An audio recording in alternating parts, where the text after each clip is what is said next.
I'm very, very happy to bring in for a fireside chat a good friend and also Mews client. You know, that's why we invite them out here. Charlie MacGregor from the Social Hub.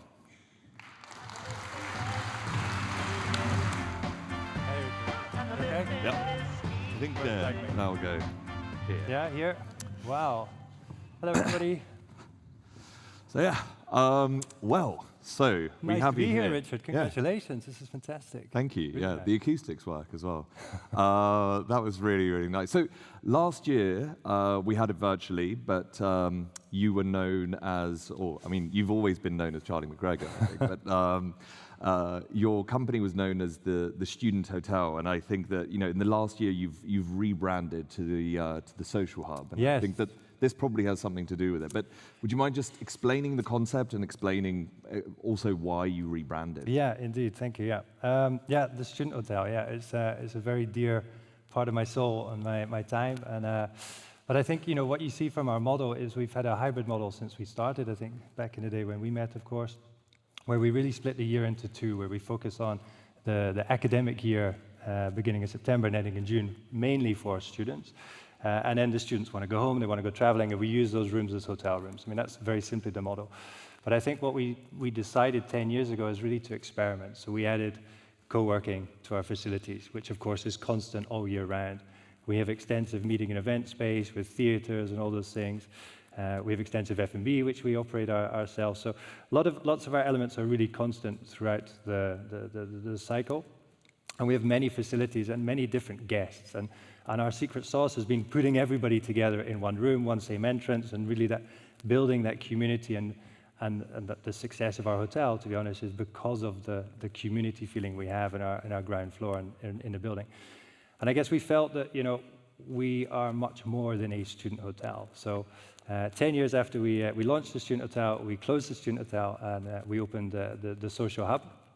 And I think we felt that name enabled us to really cater for the guests that we have and also to really show the social heart that I think we've been trying to get into our business model for the last 10 years. So yeah, we're very pleased that it happened, and now the hard work starts of making the Social Hub a successful brand. Yeah, definitely. And I think you guys do an incredible job of it.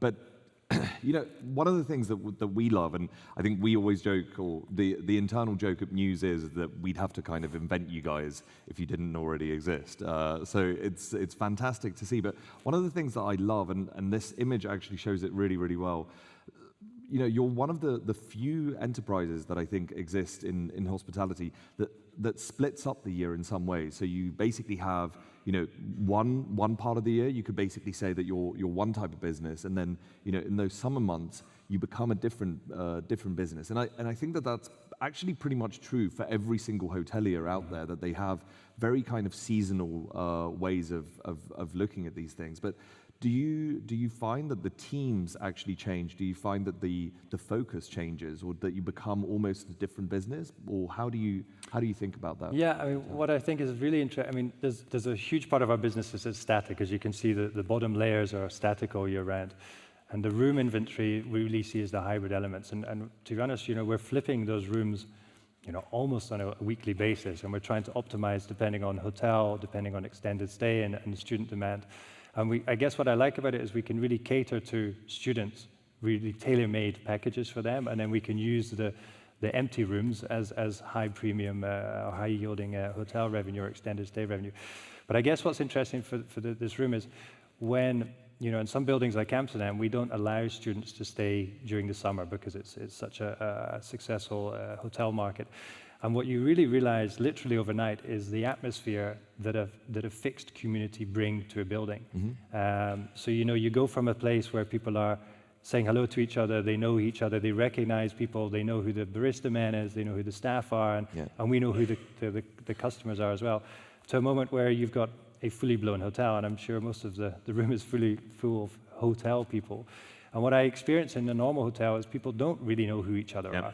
They're just, and that atmosphere, you can touch, you can feel it. I mean, I can't bottle it, I can't put it on a website, but it is something that is tangible. So I think that's, for us, the biggest thing. In terms of teams, there's is busier. We have a summer ramp-up team, a summer sales team that needs to be brought in every year, but we try not to change the inventory too much, so there's not too much of bringing in coffee machines or things like that. But it is a different business, and it's certainly our busiest time of the year. Yeah. Nice. And I think as a brand, I think the thing that attracts us, or the thing that we find so inspirational, is also the way that you think about being actually kind of led by the community. I think, so much of the time people talk about loyalty and about loyalty schemes, but I think that what's so different about you guys, and you can see it in even the way that you've built out your second site now in Amsterdam. Congratulations as well for that. It's really, there's a difference in the way that you actually kind of structure those. So do you think that will actually kind of be, do you think there'll be others that will copy that style of, being led by the community that you serve to actually be the determinant of the types of projects that you build and the types of spaces that you actually enable? I hope so. I guess, what's interesting, if you look at the Soho House Group, for example, of course, they started with a community of members and they've evolved into a hotel. And I think we started with a slightly different base as well. I have no hotel experience before we launched a full-blown hotel. But it does mean, of course, that you're looking at the business slightly differently, and the people and the way they interact. And, when I started the business, there was a huge amount of people across the board who said it was not allowed to mix hotel guests with students. I mean, that just couldn't happen. It was too dangerous. I still don't quite understand why. And what I really do see is that by mixing diverse groups together, you have a much more blended mix of people, and that is what we're used to. And so then, people stop acting in their stereotype because we're all together and we all kind of balance each other out. And so I do think that there's a massive added value to it. I think COVID helped us all realize the power of communities, realize the power of being together. The Hoxton have been held up as one of the leaders of getting the locals into their lobbies, etc. And there's a few other, big brands now in the same group as well, of course, who are really focused on getting the locals in. And for me, that makes perfect sense. Yeah. Just being open and playing a local role. And yeah. Nice. So I think with that, that naturally kind of brings me over to partnerships. So I think we have a great partnership, and I think from the perspective of we get to test out some of our ideas. Your team gets to do the same. But how do you think about, so maybe for other people in the room, how should they be thinking about partnering up with for example, technology companies or others that can actually help you achieve those types of goals? I guess, I started when I was a lot younger. I'm still, getting older. But I kind of also realized that, when we started as well, that we wanted to work in a way that we felt was genuinely beneficial to both parties. And I guess what I felt is that we really have an opportunity to have genuine partnerships, one that is contributing to both people's success, and really looking for partnerships that is putting the customer in the middle. And everything we do, from the moment we design a building right through to the partnerships that we choose, right through to the way that we build a team, is really trying to work out, is this actually adding value and benefits to the customer? And I think it's really easy to side-slip away from that, even thinking about yourself and how to drive revenue before what's better for the customer. And I think that's something we try hard, and it is something we try. We're not 100% successful, but in picking partnerships is always that as well, and really trying to look at the long haul. We're lucky we own the assets, we develop the assets, so we have everything in our own hands, and I think that also helps as well. We're not beholden to a property owner, or we don't need to factor out the minibar or things like that. We want everything in control. So you're looking at the total gain and the total benefit of the customer. So it makes it a bit easier, I think. Yeah. So everyone, if you don't own your hotel, buy it back so you can have that flexibility. It is a good business model. Yeah. Helps in a pandemic for sure. Yeah, definitely. So then how do you think about? I think for us as Mews, the way that we've built our platform is, it's really, really important to not try and build every single thing, to rely on the community of partners, and we have so many of them actually today with us, and go to the workshops, go and see their stands. But what I love is the way that you guys are actually thinking about those types of partnerships, basically, in real world spaces. And I think, as Tom was talking about it earlier on, it's really actually kind of bringing in those kind of pop-ups or bringing in those types of concepts to actually try it out before you make it a permanent feature. Do you think that's something that you'd recommend other people just to be able to kind of experiment with their spaces? Yeah, I mean, I think it is harder, of course, if you're a bigger brand. You've got your brand standards. It's harder if you don't own your own assets.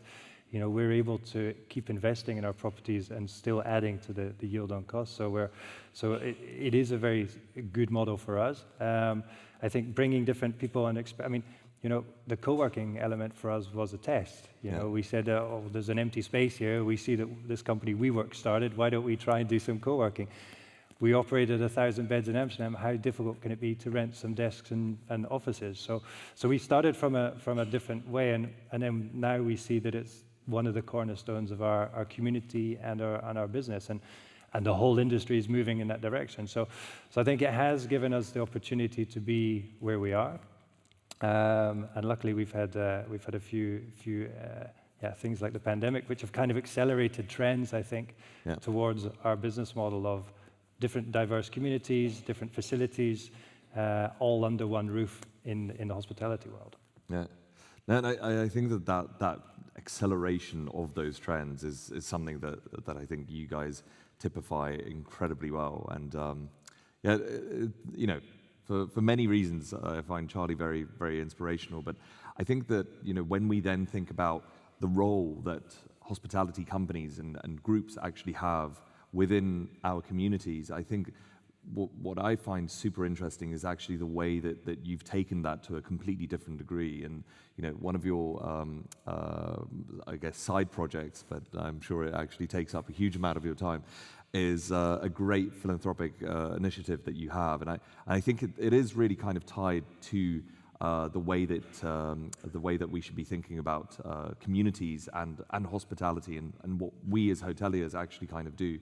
But I just wanted to highlight the movement on the ground, and just to get you to talk about what you actually kind of do there. And I know that we have some representatives here as well. So if anyone's really interested as well, we would love to highlight that. But yeah. Thank you for the plug. I have to be careful because if I love talking about the social hub, but I really love talking about moving on the ground. It's a charity that we started in 2015, handling refugees arriving in Europe, and really, I was inspired because we have such a diverse community within the social hub that I thought, what would a couple of Syrians do? We should be able to house a lot of them, and there would be no, detrimental effect on the community. It would add some different voices there. So that's how it started. It's really evolved into a camp management, refugee camp management organization, where we're really trying to disrupt that old model of how to run a refugee camp. And again, I see a lot of similarities to TSH. What we did in TSH is we trusted students and hotel guests and locals to all mingle and trust that it would be okay. Trust them, trust the guest. In the refugee camps, we trusted the refugees to help us because we had no manpower. So we needed help building, we needed help maintaining, and we trusted them to be able to do stuff. And what I discover now, I guess, 8 years into movement and 10 years into TSH, is that when you trust your community, beautiful things really start to happen. People really start to connect to each other. They start to grow. They start to bond. And once you have that vibe in your space, whether it be a refugee camp or a hotel, it doesn't really matter, it really, really starts to flourish. And that's what we feel when you go into a community-based environment. So we call our camp Camp to Campus, where we really are trying to help people who are stuck in refugee camps, by empowering them, by giving them a sense of purpose, by giving them projects to do and a sense a reason why to wake up in the morning. And recently we went to Syria, northwest Syria, which is the biggest refugee camp I've ever seen. There's 5 million people trapped there, still fleeing fled from the war, completely trapped by Turkey to stop them coming to Europe, of course. So all understandable reasons why that's happening. But everybody's kind of forgotten about it. So we just recently launched a project to build a hospital there, which was recently destroyed in the recent earthquake. And we're going to piggyback that project to build a camp to campus in northwest Syria, and try to give some hope to some of the community there. Yeah, no, and it's such an inspirational project, and I know that you were there just under 2 weeks. So if anyone in the room feels inspired, wants to help Charlie on that quest, I really recommend everyone to do it. So we're on time. Look at this. We're on this time. Is amazing. This is incredible. I'm going to get like a whole thing, a nice little round of applause. So Charlie, everyone.